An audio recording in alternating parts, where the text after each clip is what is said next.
Okay, my name is Emmett Keau. I'm a practitioner of Lapa'au. For me, healing has been in our family for 8 generations, and how this is passed on from generation to generation is the elders would take a look at the children that were growing up. And in Hawaiian culture, it is usually passed to the firstborn, but not necessarily is the firstborn receptive to the spiritual aspects of La'au or Ho'oponopono or anything, or Lomi Lomi. Sometimes it is the second child in the family that is more receptive. When the elders begin to see which child is more receptive, then they start to groom them in the on-the-job training or the physical part of it, of gathering la'au, picking la'au, preparing la'au, and applying la'au to whatever illness they are treating at the time. My name is Kanoi, and I work in the field of cardiac ultrasound. I have been doing this for 20 years. I have my own company. So what you're seeing here is your heart moving in your chest wall. And what you see moving right here is a valve and another valve. This is the main pumping chamber in the heart. I started out in education and as a PE teacher, and I had my mother and her 2 sisters were also PE teachers here in Hawaii. So I was always interested in that, and I went to school in Colorado and got a bachelor's degree. And I didn't like teaching PE in the school system. So I went to graduate school, and I was going to study exercise science, exercise physiology. I finished up my master's degree and tried to find work. I had a very difficult time finding work. So I always knew in the back of my mind if I wanted to go to school again, I would go for ultrasound or echocardiography. And finally I did, and most of the programs are run at the community college level, 2-year program, AA degree if you want. And so I took the classes, and I didn't do the full 2 years since I had so many other classes under my belt. I did a 1-year program and entered the field, and that was 20 years ago. I was raised by my great-grandmother, and she knew Lomi, and that's who taught me my first exposure to Lomi Lomi. And I used to be, she used to work at Luna Little Homes, and she would tell me to go and take care of the elders and massage their feet and hands. That's all I did for forever. It's easy to do elders because they're very honest, and they'll tell you what hurts and what's not, and this would be better. So they're great teachers. And we all, at a younger age, I'm sure you remember that your father or mother wanted you to lomi their feet, walk on their back, things like that. Since then, I've had several teachers, really very God-sent teachers. Auntie Margaret Stahl, Sheila O'Malley, Ken Kamakea, who's passed on, Andrew Alva. Just blessed to be in the presence of Kupunaya. So when I do the lomi, it's all of them standing behind me, all of them coming through my hands, all of them being with me and helping me through the process. It's not me, I cannot take the credit.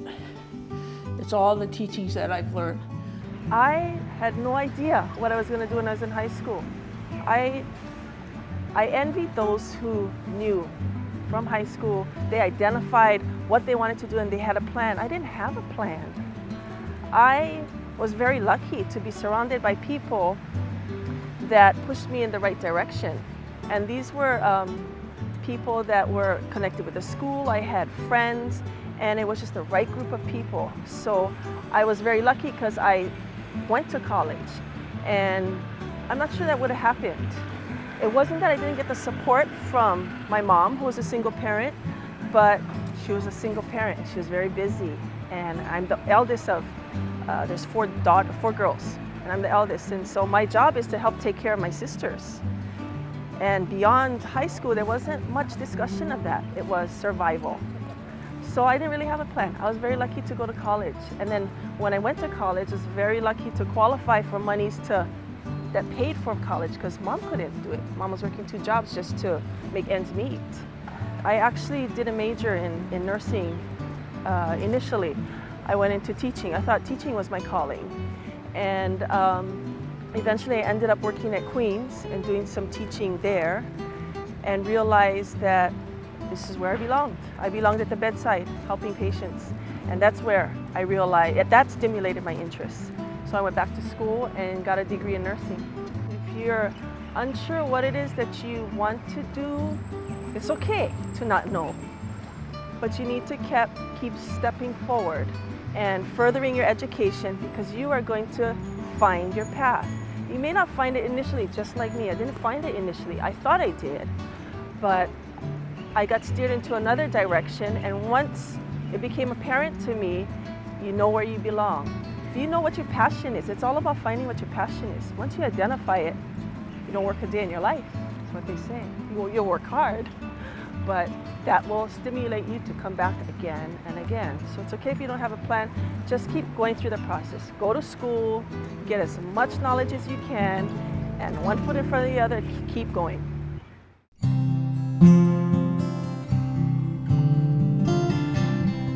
Lapa'au basically, like all other spiritual gifts, is based upon service. Service of others, service of family. I'm Julie Overdorf, and I've just gotten through my chemotherapy for breast cancer. I was introduced to Emmett here, and his Hawaiian herbal medicine, in addition to the treatment that I was going through, helped to get me where I am now. This laukahi is also used for cancer. This is the same laukahi that you use when you have broken bones that you mix with the hawi and kovale. This is probably the stronger out of both laukahis anyway. You can also use the leaf, the roots, and everything else. And what I do is I carry my equipment into the Office of Physicians, and I do ultrasound testing of the heart, and I take pictures of the heart, do measurements, and then I give it to a cardiologist to be read. So I have a mobile business. I go to the Big Island with a small machine. It's about the size of a laptop computer, and that's something our industry just keeps evolving and evolving. Miniaturization of the instrumentation is nice, that now you can take a 20-pound ultrasound machine versus a 400-pound ultrasound machine with you, and allows us to go out into areas that we couldn't access before. Just put it in a suitcase and wheel it into the office and reach the people who maybe couldn't get to a major metropolitan area to have their tests. Everywhere you see black, that's where the blood is. Everywhere you see white, those are the structures in the heart.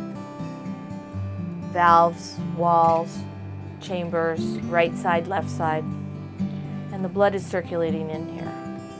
The first chemo treatment was a really strong medicine, and they told me what to expect, that I would have vomiting, nausea, and of course I would be tired, but that would be because the white and red blood cells were being killed. I didn't want to eat, but I knew I had to, and he gave me a more specific diet menu to go by than the medical doctors did. In Lapa'au, there were 3 things that went when I study or when I treat people. One is the herbal side, the other side is lomi, and then the third side is diet. Yeah, you have to understand diet.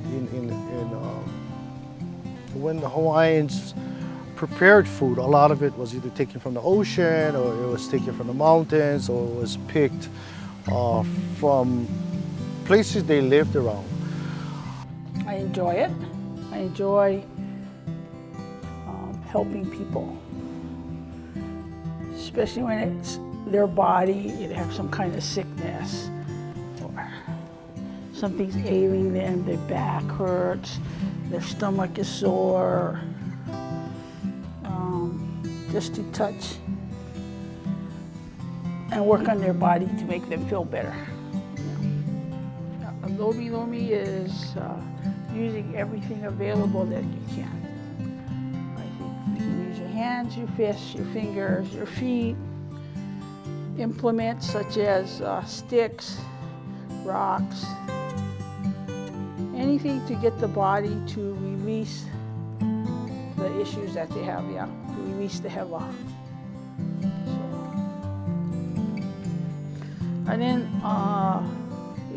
then you get specialized, what they call Lapa'au, which is walking on the back. Ha-ha, which is to diagnose or to palpate and feel what's wrong. Haki-haki-iwi, to stretch and adjust the muscles so that there's a straight flow. Some people confuse it as chiropractic, but no, totally different. Many forms. Well, my job as a nurse manager, I no longer take care of patients directly at the bedside. That's what I did initially when I started off in nursing. But now what I do is I help to advocate for my staff, because that's my way of advocating for the patient. As a nurse, that's one of the #1 roles we have as a nurse, is to advocate for our patients. So that's my contribution now. If I take care of my staff and give them the tools and the resources and everything they need to do the best that they can do for the patient, that's where I come in. That's what I do. So that's pretty much it with that. Okay, but everybody's okay with that trimmed down supplies, okay? At the end of this 2 treatments, chemotherapy, they said the last MRI was taken and doctor said there was nothing there. There's nothing there to operate on. So there was no need for my surgery, which, wow, what a way to start the new year.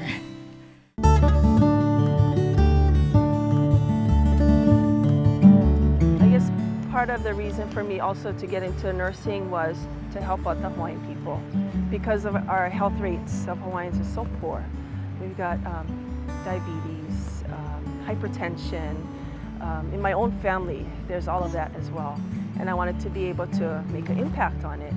So that's part of the reason that drove me into nursing. So if you want to make a difference, that's how you do it. You get involved. And that's what I decided to do. That's why I think almost everybody I come into contact with, the young ones, I encourage them to go into nursing. And if you don't want to go into nursing, that's okay, but where is it that you want to make a difference? One of my goals or one of my dreams is to see that in every family there's a healer. Somebody is there to take care of you. That's one of the reasons why I started this nonprofit called Lapa'au. And basically, the mission is to perpetuate traditional Native Hawaiian arts. And the concept of giving back and teaching our children. I tried to figure out why so many generations after us did not do this. Now I know why. Because it's hard for them to understand. And if what we know as elders, because now I am an elder, now I can explain to the next generation in their time, I can explain to them what they need to be looking for, what they need to try and understand. In the past, way back in the day when I was learning, they would not tell you this. It is something that has to grow within you. They did not tell you this because they wanted to see how you developed and where your heart lay. The most important part is where is your heart, not where is your mind, because this changes constantly, but the heart always stays the same. So what they're finding, what the elders are looking for is what is in here, not is but here.